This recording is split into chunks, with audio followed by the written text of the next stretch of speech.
It's called next, People v. Philip Hutchinson, file 25-6994FH.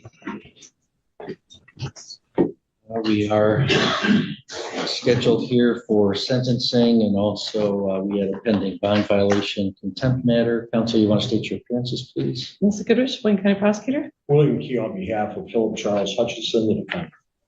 All right, and we're here, it looks like sentencing on a couple misdemeanor counts and an attempt felonious assault, a high court misdemeanor, guidelines of 0 to 9. Have you had a chance to review the report and recommendations, Mr. Paul? I have, Your Honor. And do you have any additions or corrections? On the scoring, Judge, we would challenge offense variable number 1. Offense variable number 1 was scored in this case at 25 points. It's our position in this. This isn't just another routine sentencing hearing. This is a case where a single moment of bad judgment could have changed everything. A 56-year-old Navy veteran, no history of violence, suddenly finds himself facing serious charges after firing a shotgun while intoxicated. But here's the twist. Was it a reckless act meant to intimidate, or something far more dangerous? As the courtroom debates whether that weapon was fired toward a person or simply into the air, the difference could mean everything for his future. Stay with us, because this case is about to test the fine line between fear, intent, and the law. Matter that it was scored indicating that a firearm was discharged at or towards a human being. The firearm in question was a shotgun. My client is a member of the local rifle club, was an 11-year member of the United States Navy. It's our position that he never pointed the gun at the victim in this case. He fired the gun, putting the victim in fear, and we never disputed that allegation. There's never been a charge here of attempted murder or assault with intent to create great bodily harm. I think that there's really no evidence to back up that the weapon was fired at the victim in this case. So it would be our position that that should be scored at 0 and not 25 points. Ms. Goodrich, your response? Well, Your Honor, I believe from the description of the offense narrative, I wasn't aware of this objection, so I'm not. So, That it was alleged that he at least fired the weapon in the direction of the person.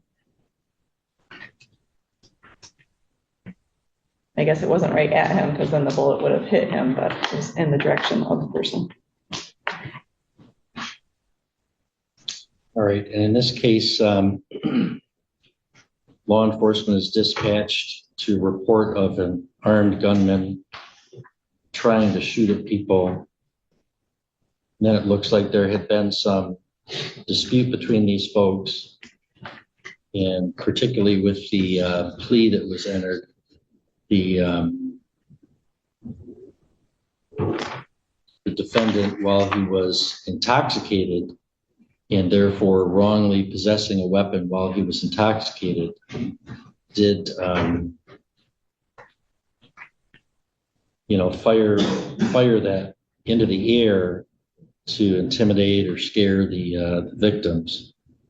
Had he pointed the gun at them and discharged the gun at or toward them, I got to assume that the prosecutor would not be offering a delay of sentence, that I wouldn't be taking it, and that there'd be, that would change the whole game. If he had leveled that firearm at these folks and pulled the trigger, that'd be an entirely different case than what I understand to be the case that we're here in front of today. So I think there's certainly some play in the discharge at a human being or discharge toward a human being. I'm not sure what work the word toward does there. I do think that there's an option for 15 points of a firearm being pointed at or toward a victim. And I think toward means something that's not directly at, like in a line of fire, but in their general vicinity or direction. And so I do think that on these facts, I think there's a preponderance that the firearm was pointed toward Well, but if it was pointed for, it was discharged toward. Yeah, I think this is, as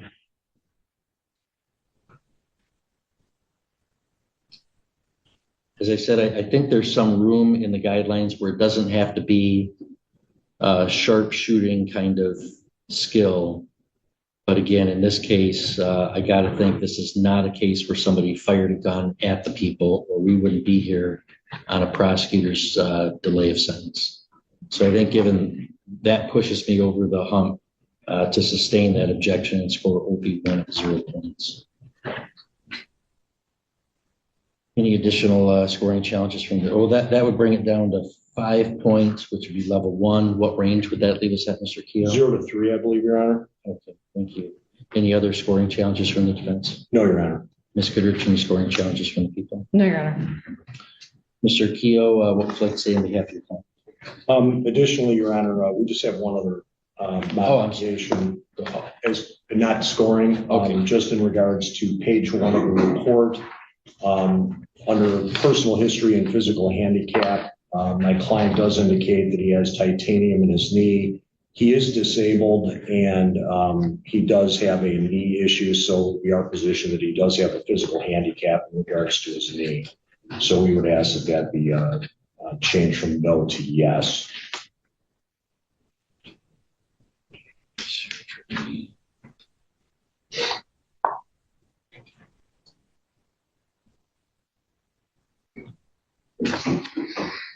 Well, he had a knee surgery, and that's indicated in the physical health narrative.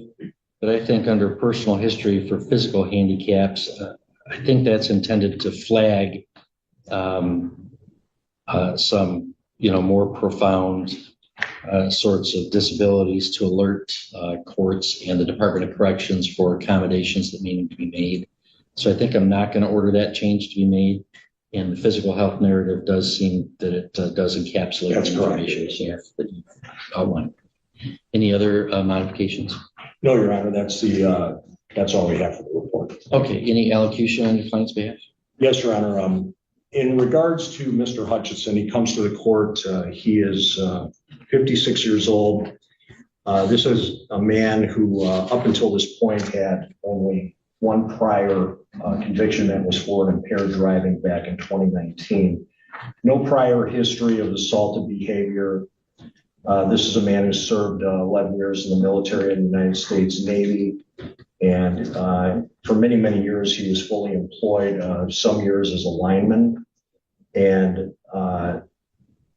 if you take a look at his long history, he really was fully employed most of the time up until he was disabled. This case really is just an indication of somebody who handled the situation very poorly, and somebody who was at home on a Sunday, he was watching the Lions, he was excited about the Lions, he was drinking during the game, and a couple of people came over to his house. I don't think he had any intention of any of this happening. He observed a couple come over, and he observed the man being ignorant and abusive to his partner and handled it completely improperly. Couldn't have handled it probably any worse. Probably could have handled it worse, but didn't handle it. And he made the mistake of, in an intoxicated state, grabbing his weapon, telling the guy to get off his property after he was in a physical assault, and fired the gun in the air to get him off the property, put the fear in him, and did it improperly. It was not appropriate. I talked to him about this. He agrees it was inappropriate. I think this is a series of events that happened and he handled badly. And I think the crafted plea agreement really takes into account that this is an aberration rather than any kind of course of conduct in his case. I know that he has no prior history of assaultive behavior. You would think at 56 years old he'd have something, but he has nothing. So it'd be our position that the plea agreement is the right way to go forward with this sentencing. I think it gives him the opportunity to avoid a felony conviction if he's successful on probation. And if he's unsuccessful, then he gets the felony conviction. So I think that the recommendations are appropriate. We would ask the court to adopt them in their entirety. And I thank the court. Thank you, Mr. Keogh. Mr. Hutchison, it's not required that you would say anything today, but it is allowed. Is there any statement you want to make, sir? No, Your Honor. Okay. Ms. Goodrich, any recommendations from the people? Yes, Your Honor. The defendant is 56 years old with no prior felonies and one prior misdemeanor, as Mr. Keogh stated. I think alcohol influenced his decision-making that day at a .112 PBT. We're also here on a scram, tampering with scram device. He has, looks like in the PSI, served 30 days in jail. I would just ask that the scram continue as a condition of the probation. Okay. All right, Mr. Hutchison, if you please stand for the court sentence. I guess we do have the pending contempt matter. He has sat for 30 days, 28 days on that. I'll dismiss that contempt citation at this point, and we'll just sentence on the underlying case. And although we do have what I deem to be some post-plea misconduct, I wouldn't have to follow that agreement, and you would have lost the right to withdraw the plea. But I think on the whole, the plea agreement is still appropriate. And you did do about a month in jail on the violation of the bond issue. So I am going to follow the plea agreement and the recommendations of the Department of Corrections and place you on a 12-month delay of sentence on these charges. During that delay, you have to follow the conditions set forth on pages 2 and 3 of the pre-sentence report. Those include a substance abuse assessment and treatment as recommended by your agent. They include no contact with the complaining witness in this matter. It includes a crime victims assessment of $130, court costs of $350, DNA testing with a $60 fee, $168 in state cost, a monthly supervision fee to the Department of Corrections. And I think given that you do have an impaired driving in 2019, alcohol was involved in this case with a firearm. And also we did have some bond issues with that. I think I will direct that your first 90 days on the delay of sentence probation, you'll have to be on the electronic monitoring for alcohol scram tether. Good news for you. I think that when you're on probation, the Department of Corrections funds that, as opposed to when you're on bond, you fund it. If I've got that right, I think it won't be a financial impact for that. I think there's a monthly fee. Your monthly supervision fee increases, I think, from $30 to $60 when you're on electronic monitor. Still cheaper than you paying for the bracelet, but it will impact that. So then, because we're delaying the sentence, then I'm not going to impose any additional jail, and because we're dismissing the contempt citation, we'll get that delay paperwork done so that you can be released from the jail. Within 24 hours of your release, you'll have to report to your supervising agent so that they can get you going on that scram tether. Okay. And Ms. Goodrich, are we forfeiting any of these firearms? Yes. Okay, so any of the firearms that were seized, well, I can't really do that without entering a judgment. Are they still in the possession of law enforcement? One, there's one. There's one. Yeah, so Okay, it would just be so- the one gun. Okay, and That was because you. it's a delay of sentence, I'm not issuing a judgment of sentence at this time for it to be an actual forfeiture judgment. So you may want to see about submitting a stipulated order forfeiting that weapon. Okay. Yes, Your Honor. Okay. All right. Anything further from the people? No, Your Honor, thank you. Well, not. Not old habits. Flashback. All right, you're all set, Mr. Hutchison. Thank you, Your Honor. We're on the record in the 53rd Circuit Court for the County of Sheboygan. We are providing public access both in the courtroom and also online. And we have first a arraignment on a probation violation warrant in People v. Alicia Perry. It's file 25-6966FH. Counsel, please state your appearances. Melissa Goodrich, Wayne County Prosecutor. And good afternoon, Your Honor. James Gilbert acting as the MIDC arraignment attorney. All right, good afternoon. And Ms. Perry, it's alleged that you are in violation of your probation in a couple of respects. It's alleged that you failed to report to the probation department during the month of May 2025. After an initial orientation was completed on April 16th, you were given reporting instructions for May 15th and failed to report as instructed on that date and on rescheduled dates of May 16th, May 22nd, and May 29th. It's also alleged that you failed to provide your current residence to the probation as directed. I understand you had some housing instability issues and you'd reported that at the intake. But then it is alleged that you'd be staying at a hotel from May 22nd to May 29th, but you did not provide the name of the hotel or the address, and that then you didn't have contact with your probation agent to provide an update with regards to your residence or housing situation.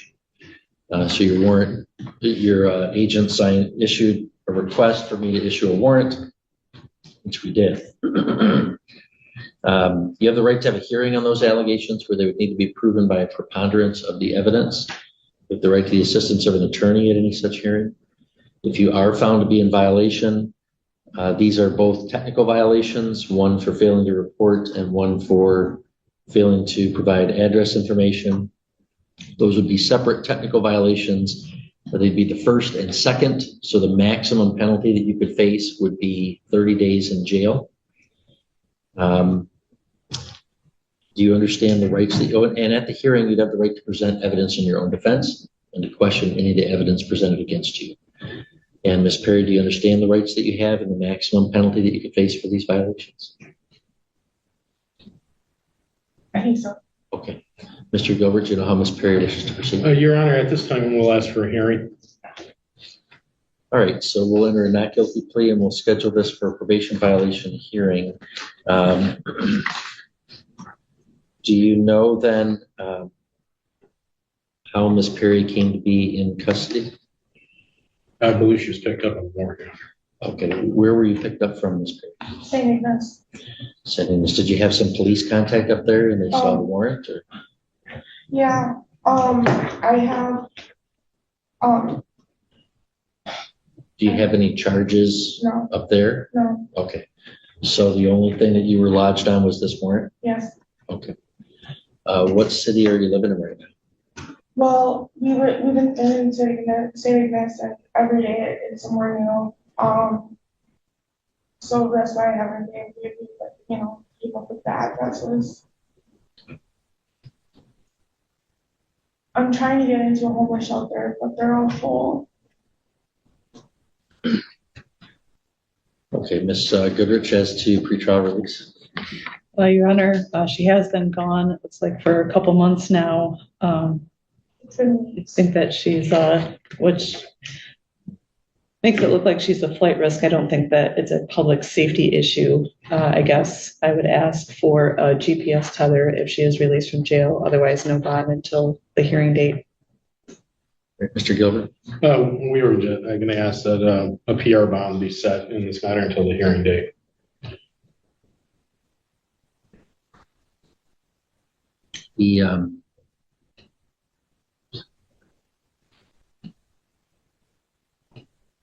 Well, I mean, the only concern I have is how we're going to know that she's reporting to probation and know where to send her anything.